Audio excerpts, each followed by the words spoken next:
Hello class 10, কেমন আছো তোমরা সবাই? আশা করি প্রত্যেকে সুস্থ আছো, ভালো আছো এবং পড়াশোনার মধ্যেই আছো।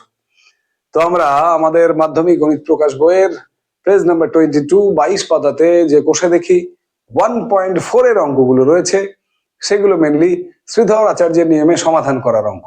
সেখানে একটা বিশেষ সমাধান তোমাদের করতে বলা হয়েছে। দেখবে 2 এর দাগের একটি সমীকরণ দেওয়া আছে, অ্যাকচুয়াল বিশিষ্ট দ্বিঘাত সমীকরণ।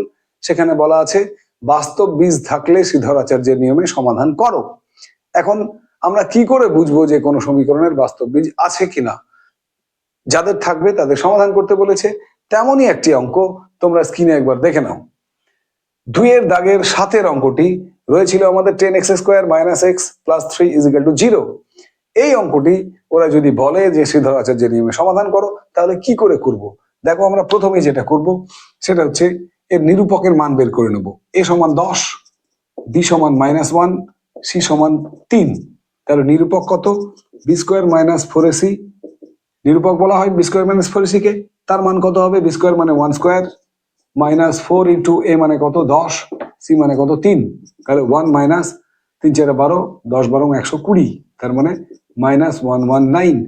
এই -119 এর মান কিন্তু <0।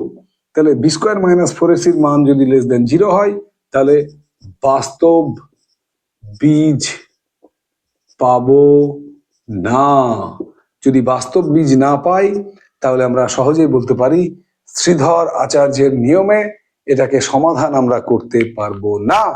অর্থাৎ একচল বিশিষ্ট দ্বিঘাত সমীকরণ হওয়া সত্ত্বেও এদের কিন্তু কোনো বাস্তব বীজ থাকবে না, আর যার জন্য এদেরকে শ্রীধর আচার্যের নিয়মে সমাধান করতে পারবো না।